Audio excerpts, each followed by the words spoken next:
नमस्कार दोस्तों, किरण टीवी के मैं और गीता कार्यक्रम में मैं योगेंद्र शर्मा आप सभी का सबसे पहले स्वागत करता हूं। और दोस्तों, आपसे मिले हुए जो प्रेम है उसके लिए पुनः एक बार आप लोगों को धन्यवाद देता हूं। ये बात तो सर्वविदित हो चुकी है अब कि इस कार्यक्रम का इंतजार आप अपने परिवार सहित पूरे सप्ताह करते हैं। और आज से दोस्तों हमने पुनः हमारा ये कार्यक्रम दिन के पीक टाइम के ऊपर यानी आप लोगों की डिमांड पर 7 बजे प्रारंभ किया और अब से आगे कृष्ण की कृपा से ये 7 बजे ही शनिवार को आया करेगा। जी हाँ दोस्तों, तो आइए हम लोग आज के कार्यक्रम की शुरुआत करते हैं। और सबसे पहले हमारे आध्यात्मिक गुरु गीता मनीषी वरिष्ठ आचार्य श्रीमान संतोष गुप्ता साहब का स्वागत अपने स्टूडियो में करते हैं।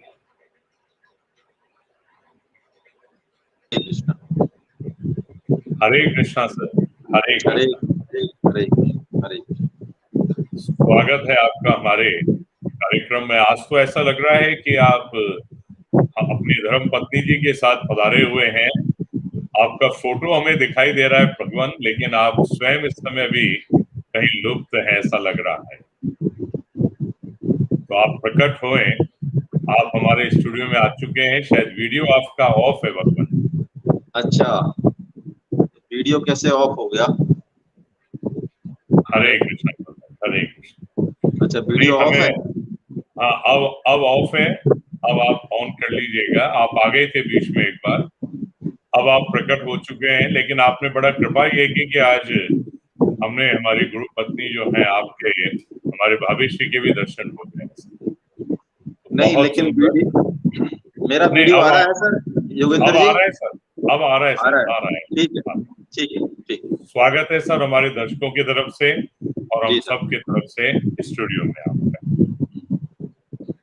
सर, आज के प्रश्नों की जो एक लड़ी है मेरे पास, इन प्रश्नों में एक विशिष्टता पुनः आई है। और विशिष्टता ये है कि प्रश्न छोटे होने के साथ साथ बड़े गंभीर भी हैं।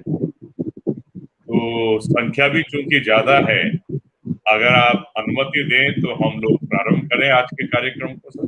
जी सर, जी सर। सबसे पहले तो हमारे साथ YouTube के ऊपर प्रदीप शर्मा जी, सत्यभामा जी, सुनीता जी, सुरेंद्र साहू साहब, अनिमा देवड़ा जी, कोकिला जी, ये काफी लोग जुड़े हुए हैं। और उन्हीं में से एक प्रश्न मैं ले रहा हूं जो अनिता अग्रवाल जी ने भेजा है। अनिता जी कहती हैं कि शादी में 7 फेरे ही क्यों लिए जाते हैं? शायद अनिता जी 14-21 लेना चाहती हैं, तो कृपया बताइए सर हमें कि 7 ही क्यों लेने जाते हैं? हरे कृष्णा सर, हरे कृष्णा। हरे कृष्णा। देखिए, हमारे जब सृष्टि की उत्पत्ति हुई तो 2 तरह की प्रजा के माध्यम से सृष्टि पैदा हुई थी। पहली नादज प्रजा, जिसमें कि मैथुनी सृष्टि नहीं थी,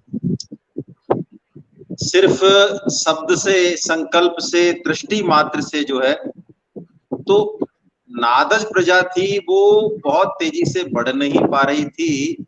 इसलिए मनु शत्रुपा जी के माध्यम से मैथुनी सृष्टि उत्पन्न हुई जो आज तक चली आ रही है। उसमें भी जो सप्त ऋषि थे, 14 मनु और सप्त ऋषि, उनका योगदान बहुत ज्यादा था। तो सप्त ऋषियों की जो सप्त पत्नियां हैं उसका प्रतीकात्मक इसको हम मानते हैं। इसके और भी बहुत से कारण है, कोई बहुत ज्यादा ऐसा इसमें विशेष बात नहीं है कि 7 ही क्यों लिए जाते हैं। उसका एक प्रतीकात्मक अर्थ है बस, इसमें कोई बहुत ज्यादा विशेष बात नहीं है। हरे कृष्ण। बहुत सुंदर सर, बहुत सुंदर। और लगभग इसी से मिलता जुलता एक प्रश्न हमारे पास आया था पहले। भेजने वाले हैं रवीश फूलवाल साहब, और वो लिखते हैं कि सर मंदिरों में घंटियां क्यों बजाई जाती हैं? ये तो कुछ और बजाना चाहते थे सर, लेकिन ये पूछ रहे हैं कि मंदिरों में घंटियां क्यों बजाई जाती हैं? देखिए, मंदिर में घंटी बजाने के पीछे जो है ना एक बहुत बड़ा, आपने खैर नेट्स पे आप निकालेंगे, गूगल पे सर्च करेंगे, बहुत सारे कारण आएंगे। लेकिन एक तो क्या है, पीतल की जनरली जो घंटा बोला जाता था वो रहते थे। तो आप देखेंगे कि हमारी सृष्टि की यदि हम उत्पत्ति देखें तो वो शब्द से हुई है, और इसको विज्ञान भी आज शब्दशः मानता है, सही मानता है। आज सृष्टि की उत्पत्ति में बिग बैंग थ्योरी का नाम लिया जाता है कि एक बहुत बड़ा विस्फोट हुआ, उससे ये सृष्टि जो है विस्तारित हुई। ब्रह्म जो कि मूल तत्व है, उसका मतलब भी यही है, विस्तार होना, बढ़ोतरी होना। तो जो घंटा नाद है वो हमारी जो नेगेटिव एनर्जी है, दुर्गुण दुराचार है, एक तरीके से हमें उस परमात्म तत्व से हमारा साम्य बताता है, क्योंकि ये सृष्टि अंततः आकाश में, आकाश शब्द में ही लीन हो जाने वाला है, उसी का प्रतीक है ये, और है ना, और इसका बस यही मतलब है। बहुत सुंदर सर, हरे कृष्ण सर। अनिमा देवड़ा जी ने एक प्रश्न भेजा है। अनिमा जी, मैं लगता है हमारे कार्यक्रम को न केवल निरंतर देखती हैं बल्कि जिज्ञासु बहुत हैं। उनका प्रश्न आया है, इस प्रश्न को हमने पहले भी लिया है लेकिन उनके लिए पुनः लेते हैं। वो लिखते हैं कि नाम जप करते करते संसार का चिंतन होने लग जाता है, क्या करें कि मन लग जाए, भाव पैदा हो। बहुत अच्छा है। देखिए, नाम जप करते करते संसार का चिंतन आएगा, उसमें दो बातें हम करें। भगवान भी जो लीला करते हैं वो प्रकृति के साथ ही करते हैं, प्रकृति का को वश में करके ही करते हैं, इसलिए संसार से एकदम से उसको हटा देना या उससे द्वेष करना ये भक्त का, साधक का काम नहीं है। तो हम क्या करें, संसार में भी जो भगवान की जो लीलाएं हैं, उनके जो चरित्र हैं, उनका चिंतन करें, पहली बात। दूसरी बात, जो भगवान विभूति योग में हमें फार्मूला देते हैं कि संसार के चिंतन में भी अंततः भगवत चिंतन हो जाए, क्योंकि संसार में भगवान ही तो प्रकट हैं। जहां जहां विशेषता है भगवान की, भगवत्ता की, वही तो विभूति है। तो संसार का चिंतन तो हो, लेकिन संसार के चिंतन में मूल में परमात्मा है, इस बात का हम अभ्यास करें, विवेक से इसको समझें, फिर धीरे धीरे बात बनेगी। हरे कृष्ण। बहुत सुंदर अनिमा जी, पूर्णतः स्पष्ट आपको हो चुका होगा। डॉक्टर मुकेश कुमार गुप्ता जी ने एक प्रश्न भेजा है सर, और डॉक्टर साहब लिखते हैं कि सांख्य योग के बारे में कुछ समझाएं। ये सांख्य योग जानना चाहते हैं। हाँ, देखिए, सांख्य योग से भगवत गीता शुरू हुई है। सांख्य योग कह दें, ब्रह्म विद्या कह दें, एकाक्षरी विद्या कह दें, परा विद्या कह दें, है ना, क्षेत्र क्षेत्रज्ञ विभाग योग कह दें, बहुत सारे इसके नाम हैं। क्या मतलब है सांख्य योग का, हम संक्षिप्त में ही समझेंगे।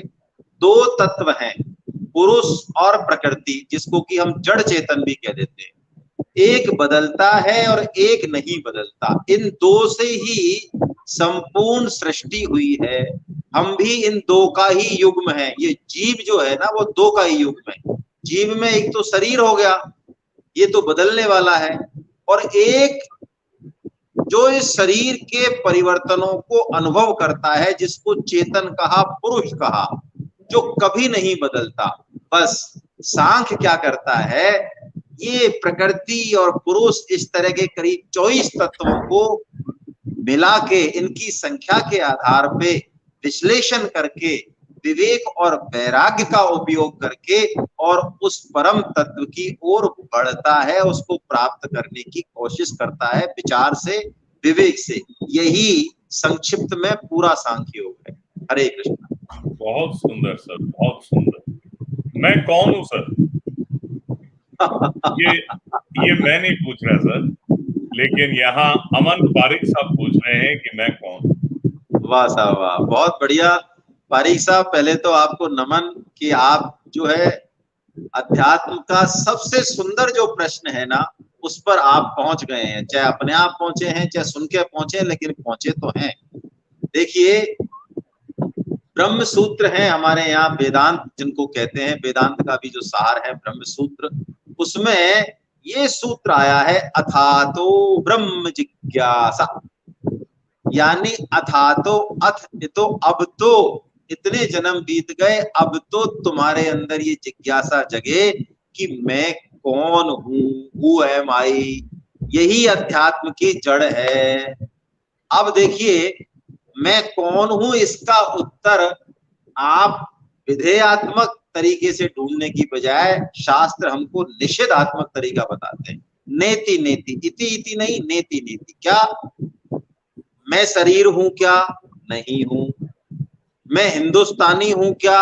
नहीं हूं। मैं पति हूं, पिता हूं, पुत्र हूं, पुरुष हूं, स्त्री हूं। ये सिर्फ सारी जो पहचान है ये शरीर को लेकर है।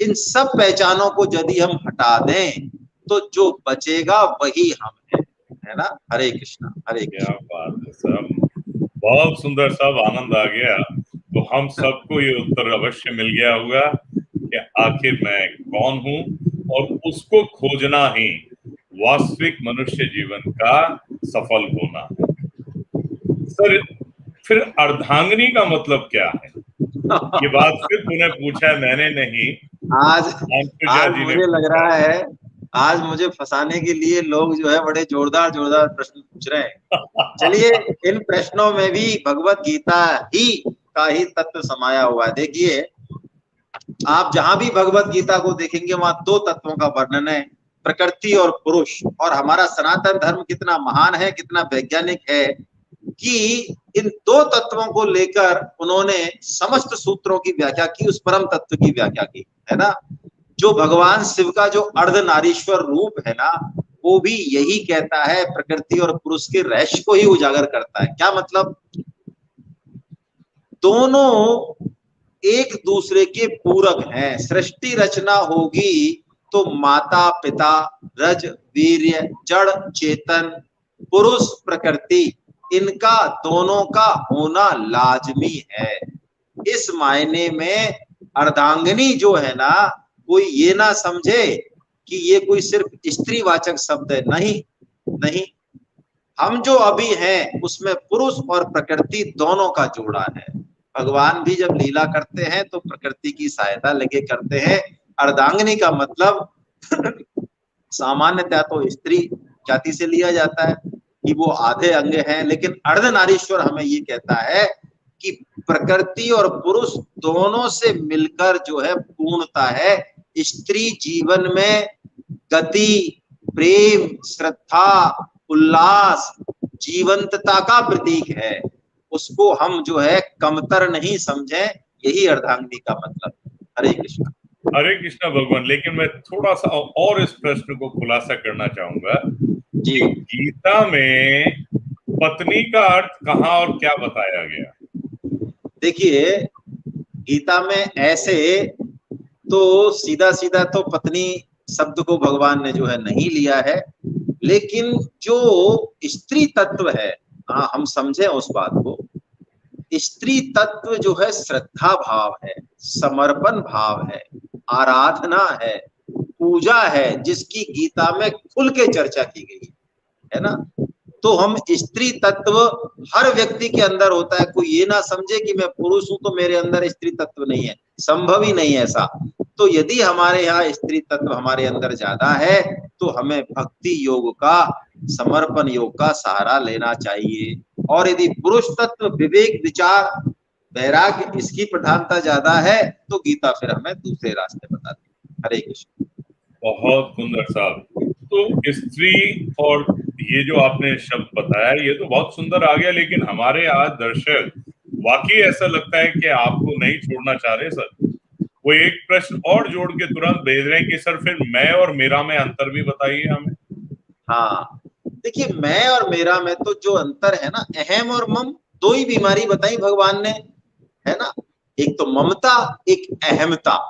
एक तो खुद को लेके, स्वयं को लेके वो तो अहम है ना। उसको तो हम बोलते मैंपन। लेकिन जब हम खुद को मालिक समझते हैं तो मालिक किसका समझते हैं? किसी न किसी चीज का समझते हैं, गुणों का समझते हैं, वस्तु का समझते हैं, व्यक्ति का समझते हैं। वो हमारी ममता है। ममता के नाते से वो हमारा मम है, मेरा है ना? यही फर्क है, ये तो बेसिक चीज है। हरे कृष्ण। हरे कृष्णा। तो आपको अवश्य ही उत्तर मिल गया होगा अंशु जी। इतना सुंदर आपको व्याख्या भी बता दी है हमारे गुरुजी ने। सर, एक प्रश्न हमारे पास पहले आया था और आज शायद लिंक करके बहुत सारे लोगों ने तब से पूरे सप्ताह भर इंतजार किया है सर। परीक्षित अग्रवाल साहब कह रहे हैं साहब, फिर एक समान गोत्र में विवाह क्यों नहीं किए जा सकते? हाँ, देखिए क्या होता है, इस पे बड़ा लंबा उत्तर है ये, लेकिन हम संक्षिप्त में चर्चा करेंगे। वर्ण व्यवस्था जो है ना हमारे यहाँ, वर्ण और गोत्र व्यवस्था, हम इसको समझ ही नहीं पाते कि ये है क्या, ये कितनी वैज्ञानिक है। हमारे ऋषि मुनि कितनी सोच वाले थे, कितनी दूरदृष्टि वाले थे। देखिए, हर जाति वर्ण में, हर व्यक्ति में एक स्किल होती है, एक गुण होता है। ये विज्ञान मानता है। 23 गुण सूत्र बताए हमारे।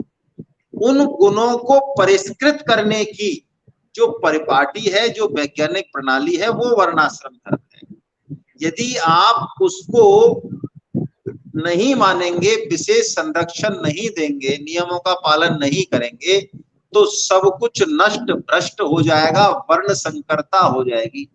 मैं आपसे पूछूं परीक्षित जी महाराज, आप जो है खून तो लाल ही है, खून में क्या दिक्कत है? तो आप यदि खून आपको चढ़ाना हो, आपको या आपके किसी परिचित को, तो आप सेम वर्ण वाला खून क्यों ढूंढते हैं? उसमें भेद है ना। खून भी आपको 4 वर्ण है, खून के भी 4 ही वर्गीकरण किए हैं। तो सेम गोत्र में विवाह करने से हमारी जो वर्ण व्यवस्था है, जो वंशावली है, जो जेनेटिक कोड सिस्टम है, मैं यदि आपको आधुनिक भाषा में कहूं, वो डिस्टर्ब होता है। इसलिए ये कभी नहीं करना चाहिए। हरे कृष्णा। बहुत सुंदर। दोस्तों, ढेरों प्रश्न आपके आ रहे हैं, लेकिन थोड़ा इंतजार तो करना पड़ेगा, क्योंकि कार्यक्रम में मुझे थोड़ी देर के लिए जाना भी होगा। अभी गए और अभी आए हमारे इसी कार्यक्रम में जुड़े रहिए, मैं और गीता के साथ।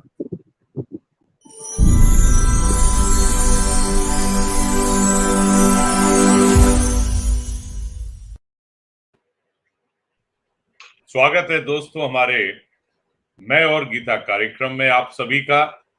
और आपने जो प्रश्न भेजे हैं, उन्हीं प्रश्नों को लेकर पुनः हम अपने प्रश्नोत्तर श्रृंखलावली को प्रारंभ करते हैं।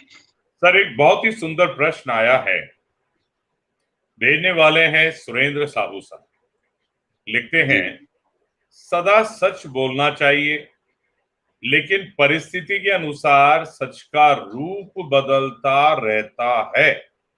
साहू साहब, अगर परिस्थिति बदल गया तो सच क्या हुआ? लेकिन बहरहाल आपके प्रश्न को पूरा मैं परोस देता हूं। गीता के अनुसार सच का सही अर्थ क्या है सर? देखिए, बहुत अच्छा प्रश्न पूछा है साहू साहब ने, इनको जो है मेरा प्रणाम। देखिए, सत्य और धर्म और उद्देश्य, इन तीनों को हम एक साथ समझें।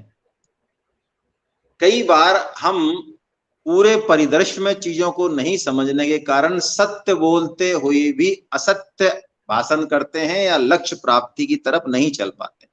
जैसे माता यशोदा भगवान श्री कृष्ण को दूध पिलाना चाहती हैं, ठीक है, तो वो क्या कहती हैं कि तुम लाला यदि दूध पी लोगे तो तुम्हारी चोटी बढ़ जाएगी, है ना।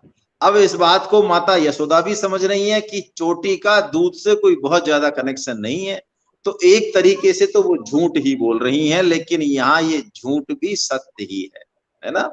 तो सत्य को जब परिभाषित किया जाता है तो उसमें लक्ष्य को और सर्वभूत हितेरता के भाव को भी देखना पड़ेगा। जैसे आपके असत्य बोलने से यदि देश, समाज और धर्म की रक्षा हो रही है, प्राणी की रक्षा हो रही है, तो वो असत्य भाषण सत्य ही है। इस पूरे परिप्रेक्ष्य में हम देखें इसको, हम खुद के स्वार्थ के लिए असत्य भाषण नहीं करें, और उसका प्रमाण हमें कोई शास्त्रों में ढूंढने की जरूरत नहीं है। हमारा अंतःकरण, हमारा हृदय यदि स्वच्छ है तो वो स्वतः प्रमाण दे देगा कि हमें क्या करना चाहिए और क्या नहीं करना चाहिए। हरे कृष्ण। बहुत सुंदर सर, बहुत सुंदर। सर, एक ऐसा ही बहुत सुंदर प्रश्न आया है कि मनुष्य को अपने मन में आए नकारात्मक विचारों को कैसे नष्ट करना चाहिए? दिलीप चारण साहब लिख के भेज रहे हैं। दिलीप चारण साहब, बहुत बढ़िया, आपको प्रणाम मेरा। देखिए दिलीप चारण साहब, दो तरीके हैं। मैं आपको एक प्रश्न यदि पूछूं, एक सुराही है जिसका जो पानी निकालने का जो पोर्शन है, भाग है, वो बहुत छोटा है, सकरा है, और उसके अंदर, सुराही के अंदर गंदा पानी भरा हुआ है। अब आपको ये काम दिया जाता है कि उसमें जो है शुद्ध पानी करना है। तो देखिए, उसका सबसे अच्छा तरीका ये है कि हम उस अशुद्ध सुराही में शुद्ध पानी डालते जाएं, डालते जाएं, डालते जाएं। अंततः एक दिन वो सुराही शुद्ध पानी से भर जाएगी, शुद्ध हो जाएगी।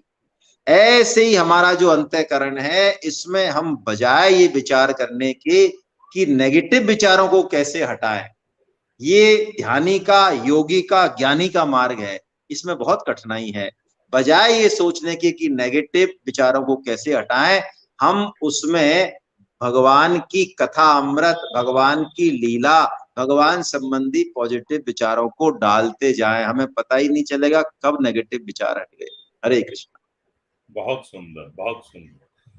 दोस्तों, मैं पूरी कोशिश करता हूं कि आपके जो भाव हैं उसी के अनुसार यह प्रश्न रखा जाए, लेकिन आप कृपा मुझ पर एक कृपया अवश्य कर दीजिएगा, और ये कृपा ये है कि या तो आप हिंदी में प्रश्न भेजें या अंग्रेजी में भेजें। आप ये जो इंग्लिश भाषा लगा के भेजते हैं तो मुझे कई बार शब्दों को पहचानने में दिक्कत आ रही है, जैसा तेजकरण कौल साहब ने लिखा है। अब तेजकरण साहब, अर्थ का अनर्थ मुझे लग रहा है, तो कृपया या तो हिंदी और अंग्रेजी में भेजने का श्रम करें। मैं पुनः आपका प्रश्न ले लूंगा, लेकिन अभी आपकी भाषा मुझे समझ में नहीं आ रही। उससे पहले अनीता अग्रवाल जी का प्रश्न ले लेते हैं। अनीता जी पूछना चाह रही हैं कि भगवान को देखकर तो अच्छे भाव आते हैं, लेकिन मानव को देखकर क्यों नहीं आते सर? वैसे देखिए अनीता जी अनीता की जी, शायद मुझे, मेरे ख्याल हाँ, से सारे मानव को देखकर ऐसा नहीं होता होगा, कई मानवों को देखकर भी बहुत अच्छे भाव आपके आते होंगे। तो जो दृष्टि आपकी है उसी का उत्तर ले लेते हैं हमारे गुरु जी से। हरे कृष्णा से। हरे कृष्णा अनीता जी। देखिए, आप बुरा मत मानिएगा, मैं अपने लिए बात कह रहा हूं कि व्यक्ति के अंदर जैसा भाव होता है, जैसी स्थिति होती है, उसको सृष्टि में वैसा ही रिफ्लेक्शन दिखता है। परम सिद्धेश्वर स्वामी जी महाराज की बात आप याद करें, हर व्यक्ति में दैवी और आसुरी संपत्ति होती है, इसमें कोई बुराई नहीं है ना? होती ही है, मतलब अचंबा नहीं है, बुराई तो क्या, अचंबा नहीं है, होती ही हम सब में है। लेकिन संत दृष्टि जो होती है, उसकी, उसको वो जो सत है, वो जो दैवी संपत्ति है, क्योंकि वही मूल है, वही भारी है, वही काम की है, उसी पर उसकी नजर रहती है। वो जो आसुरी संपत्ति है, व्यक्ति में जो कमी है, दोष हैं, वो आज हैं, कल नहीं होने वाले हैं। तो हमें तो उस, देखो, किसी व्यक्ति में कोई गुण ना हो ये संभव नहीं है, लेकिन हम करते क्या है, खुद के साथ तो हम दया करते हैं और दूसरे के साथ हम न्याय करते हैं। हम ये चाहते हैं इसमें तो सारे गुण होने चाहिए, कम से कम ये गुण तो इसमें होना ही चाहिए। अच्छा, मेरे में क्यों नहीं है? मेरे में तो इसलिए नहीं है, इसका कारण है। लेकिन साधक क्या करता है, खुद के प्रति तो न्याय करता है, खुद के प्रति कठोर रहता है कि नहीं, तुझ में ये दोष कैसे आ गया, तुझे ये गुण होना ही चाहिए। और दूसरे के प्रति दया दृष्टि रखता है कि ठीक है, अच्छा सत्संग नहीं मिला होगा, अच्छे परिवार में संस्कार नहीं मिले होंगे, इसलिए नहीं सीख पाया है, आगे सीख जाएगा। यदि ये हम उदार दृष्टि रखेंगे तो ये समस्या हमारी खत्म हो जाएगी। हरे कृष्णा। हरे कृष्णा। बहुत सुंदर साहब, बहुत सुंदर। बाबू ऋतु गुप्ता एक प्रश्न जी। लिख के भेज रही हैं। लिखते हैं कि राजा सगर के पुत्रों ने यज्ञ के घोड़ों को खोजने के लिए पृथ्वी को चारों ओर से खोदा। इससे जम्बूद्वीप के अंतर्गत ही 8 उपद्वीप बन गए, और ये बात 5वें स्कंद 19वें अध्याय में भागवतम में आया है। जी। बहुत डीपली पढ़ती हैं, लेकिन प्रश्न है कि यह द्वीप आज के हिसाब से कौन से हैं, कहाँ हैं? शायद ये जानना चाहती हैं, दर्शन करना चाहती हैं। देखिए, भागवतम में सृष्टि रचना 3 बार बताई सुखदेव जी महाराज ने, अलग अलग वक्ताओं के हिसाब से, है ना। प्रियव्रत जी का चरित्र आता है, उसमें भी ये आया है कि प्रियव्रत जी ने भगवान सूर्य का सामना करने के लिए कहें या ये कहने के लिए कि मैं एक सूर्य और प्रकट कर दूंगा, उन्होंने अपने रथ को चलाया, उससे भी ये सप्तद्वीप बने हैं, ऐसा लिखा हुआ है। और सगर के पुत्रों ने जो पृथ्वी खोदी, जो घोड़ा, यज्ञ का घोड़ा है ना, जिसमें कि वो जल गए थे बाद में कपिल मुनि के आश्रम में, तो उससे भी ये द्वीप बने हैं। अब इसकी आज के परिप्रेक्ष्य में बहुत ज्यादा साम्य स्थिति बताना ये मेरे तो बस का नहीं है भाई, है ना। हम तो इससे कोई ज्यादा हमें कोई फायदा होने वाला भी नहीं है, ऐसा कि इसके बिना हमारा कोई अटकाव हो रहा हो। बाकी मेरा तो ऐसा मानना है कि शास्त्रों की बातों को हम पूरा समझ लें, इसके लिए भगवत कृपा या संत कृपा होना आवश्यक है। मुझे इस बारे में विशेष जानकारी नहीं। हरे कृष्ण। हरे कृष्ण सर। विभोर माथुर साहब लिख के भेज रहे हैं, कहते हैं कि पूजा का श्रेष्ठ समय सुबह और संध्या काल ही क्यों माना जाता? देखिए, श्रेष्ठ समय, 2 समय आवश्यक हैं, श्रेष्ठ तो हैं वो, लेकिन वो आवश्यक है, उनमें करनी ही चाहिए, क्योंकि संध्या काल में बाकी का कोई काम नहीं होता, विद्याधन भी नहीं होता, खाना भी नहीं खा सकते, और कोई क्रिया भी नहीं करनी चाहिए। इसलिए उसमें प्रभु का चिंतन और स्मरण ही करना चाहिए। इसलिए त्रिसंध्या का प्रावधान है, जिसमें से एक संध्या का लोप हो गया दोपहर वाली का, तो 2 संध्या बची, 2 पूजा बची। लेकिन पूजा का वास्तव में तो कोई समय नहीं है, साधक तो 24 घंटे पूजा करता है। वो जो युग है, संध्या मतलब 2 युगों का मिलन, उस समय क्या होता है, इसके कई कारण है। देखिए, आध्यात्मिक भी है, वैज्ञानिक है, आपको वैज्ञानिक कारण ज्यादा अपील करेगा, इसलिए मैं वही बता रहा हूं। उस समय संध्या काल में इस तरह की फोर्सेज होती हैं कि यदि आप उस परम प्रभु से जुड़ते हैं, पूजा करते हैं, तो न केवल आपके चारों तरफ प्रोटेक्शन, एक सुरक्षा चक्र होगा, बल्कि आपको उन शक्तियों से बहुत ज्यादा हेल्प मिलेगी। उस समय आपके लिए बहुत आवश्यक है, इसलिए श्रेष्ठ मान के ऐसा कह दिया गया कि उन दोनों समय तो हमको पूजा पाठ करना ही चाहिए। बाकी हम हमेशा जो है, साधक का जो भजन है वो हमेशा होता है ना। हरे कृष्ण। बहुत सुंदर साहब, इतना सुंदर उत्तर आज तो मिला है, शायद बहुत से लोगों की ये जिज्ञासा रही होगी, और आज विभोर माथुर साहब के प्रश्न ने ये जिज्ञासा भी शांत की। तो विभोर जी, आपको ये तो पता लग मैं ही एक गया। चीज योगेंद्र जी, आपको टोक रहा हूँ, सॉरी। बिल्कुल जैसे बिल्कुल, कि जैसे कि कोरोना काल में हम विशेष सावधानी रखते हैं ना, तो ये जो संध्या है ना, ये सुबह और शाम जो है, ये संक्रमण काल है। जैसे रात और दिन का संक्रमण काल है, ऐसे ही युगों का संक्रमण काल भी होता है। कलयुग, सब हर युगों के बीच में संध्या काल होता है, इसीलिए उसमें विशेष प्रावधान किए गए। हरे कृष्ण। क्या बात है साहब, बहुत आनंद आ गया आज से सूत्रों को लेकर। और मैं विभोर साहब केवल इतना सा ही आपको निवेदन कर रहा था कि ये तो आपने संध्या और प्रातः काल की बात पूछ ली, और उसका कितना सुंदर उत्तर आपको लॉजिकली मिल चुका है, साइंटिफिकली मिल चुका है, आध्यात्म पूर्ण मिल चुका है। और मैंने एक संत से भी सुना था, वो भी आपके सामने रख दूं, क्योंकि दिशा को लेकर भी ये कई बार भ्रम होता है। तो संत वाणी था कि चहु दिशि आरती, चहु दिशि पूजा, चहु दिशि राम और नहीं दूजा।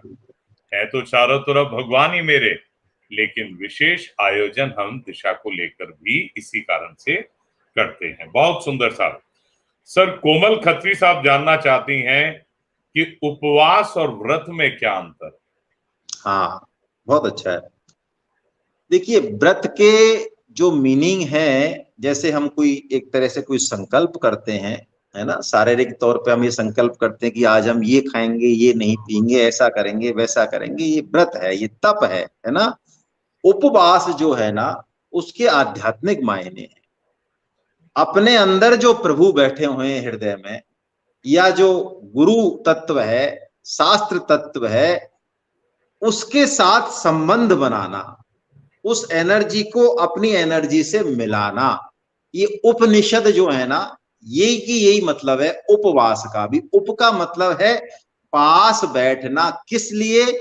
ज्ञान की दृष्टि से, उस तत्व से एकाकार होने की दृष्टि से।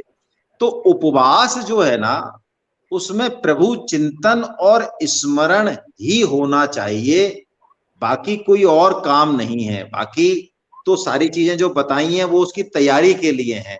यदि आप बिना उपवास के भी ये कर रहे हैं तो आपका उपवास लगातार चल ही रहा है।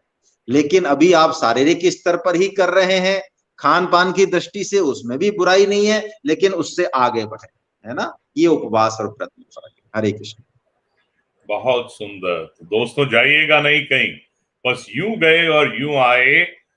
देखते रहिए हमारा कार्यक्रम मैं और गीता।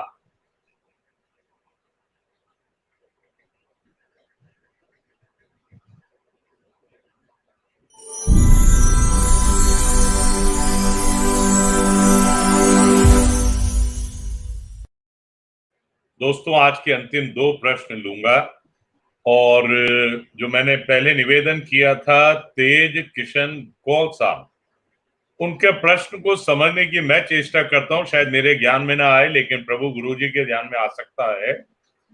ये लिख तो ये रहे कि जो हिम बचे हैं, क्या इसका उत्तर हम भवन के अंश हैं सर?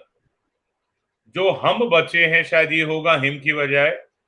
जो हम बचे हैं, क्या इसका उत्तर या उत्तर हम भवन के अंश हैं सर? समझ में नहीं आ रहा सर, आपको कुछ लग रहा है कुछ? मुझे लग रहा है ये पूछना चाह रहे हैं शायद तेजपाल साहब की जो हम हैं, जो तेज बचे हैं, जो किशन मैंने कौल शायद साहब। नेति नेति, एक सेकंड, जो नेति नेति बताया था ना शायद अभी, कि हम हैं कौन, शायद उनके उत्तर में इनका ये सेकंड प्रश्न मुझे लग रहा है, जहां तक मेरी बुद्धि जा रही है। तो ये कह रहे हैं कि सब कुछ हटाने के बाद जो बचा वही हम हैं। तो क्या वो जो हम हैं वो क्या भगवान के अंश हैं? शायद ही ऐसा पूछना चाह रहे हैं। बिल्कुल तेजपाल साहब, आप बिल्कुल ठीक पहुंचे हैं। जो बचा है वही भगवान का अंश है, वही चेतन है, वही हम है, वही हमारा वास्तविक स्वरूप है ना। हरे कृष्ण। बहुत सुंदर, बहुत सुंदर साहब। और आज का अंतिम प्रश्न है दोस्तों, आपके कई और प्रश्न हैं, वो हम लेंगे अगले कार्यक्रम में, क्योंकि डायरेक्टर साहब ने हमारे को इशारा इस प्रकार से कर दिया है कि अब कोई प्रश्न और नहीं ले पाएंगे। लेकिन ये प्रश्न तो है ही ऐसा, विवेक तेलंग साहब का, अगर श्री कृष्ण ही सर्वेश हैं तो इसके सबूत विदेशों में क्यों नहीं? कहीं हमने अपने महापुरुषों को श्रेष्ठ बनाने के लिए तो यह मिथ्या प्रचार नहीं कर रखा है? बहुत बढ़िया। देखिए विवेक साहब, आप जिस तत्व को सर्वोच्च मानते हैं अपनी मन बुद्धि से, है ना, आप मान लीजिए, उसका कोई नया नामकरण कर दीजिए, उससे उस श्री कृष्ण तत्व में कोई फर्क नहीं पड़ेगा। आज मैं अमेरिका का राष्ट्रपति अभी भी बिल क्लिंटन को ही मानता हूं। आप कहते रहे जो बाइडन, मैं नहीं मानता हूं, क्योंकि मेरे पास अभी कोई खबर आई नहीं है, मेरी बुद्धि में वो आया नहीं है। तो मेरे नहीं मानने से जो बाइडेन साहब गद्दी से नीचे गिर पड़ेंगे, ऐसा तो मेरे ख्याल से नहीं होगा। तो श्री कृष्ण तत्व सर्वोच्च है, वो विदेश में क्यों नहीं है, भारत में ही क्यों है, इसका मैं विस्तार से उत्तर अगली बार दे दूंगा। अभी मेरे को भी इशारा हो गया है। लेकिन मेरा आपसे एक निवेदन है, मन बुद्धि से परे जो तत्व है उसकी तरफ थोड़ा सा विचार विवेक कीजिए।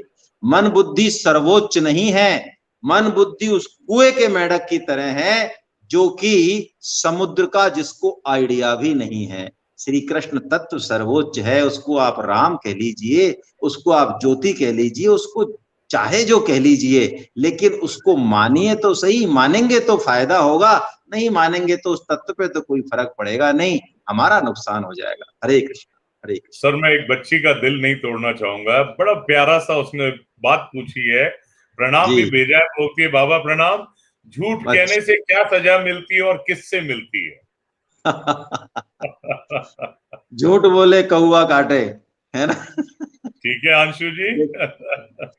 अच्छा, ये चांदनी गुप्ता पूछ रही होगी, वो क्या नाम है उसका, यहाँ तो बिटिया है। अंशु नाम है साहब, है ना? हाँ हाँ हाँ हाँ, पुरी से, जगन्नाथपुरी से पूछ रही है। बिल्कुल बिल्कुल। जी जी। देखिए, भगवान ने झूठ बोलने के लिए मना किया है ना, उसकी सजा होती ही है।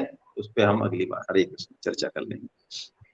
हरे कृष्णा। ठीक है अंशु जी, आपको ये तो उत्तर मिल ही गया और आपने लिखा भी है कि मेरे प्रश्न का उत्तर दे दें, तो ज्यादा इंतजार नहीं है दोस्तों। हम सब के मन में बहुत सारे प्रश्न होंगे, लेकिन उन सब का उत्तर अब आपको मिलेगा अगले सप्ताह, ठीक आज ही के दिन, यानी शनिवार को। वीकेंड है ना दोस्तों, फ्री होके बैठेंगे और ठीक 7 बजे, इससे बेहतर समय हमारे लिए होगा क्या। तो जुड़े रहिए हमारे कार्यक्रम में और देखते रहिए क्रेडेंट टीवी के बहुत चर्चित कार्यक्रम, जो आपका स्वयं का कार्यक्रम है, जो हम सबको भगवत गीता और श्री कृष्ण से जोड़ता है और सारी समस्याओं का निदान है। जी हाँ, और ये निदान भी हम तक पहुंचाने का श्रम जो कर रहे हैं, आइए हम उनका धन्यवाद करते हैं। हमारे गीता मनीषी वरिष्ठ आचार्य श्रीमान संतोष गुप्ता साहब का बहुत बहुत धन्यवाद साहब। और दोस्तों, क्रेडेंट टीवी की तरफ से आप सभी का धन्यवाद। हम सब इसी आशा से कि पुनः मिल रहे हैं अगले शनिवार को ठीक 7 बजे। तब तक के लिए आप सब से हम लोग विदा लेना चाहेंगे। हरे कृष्णा, नमस्कार, प्रणाम सर।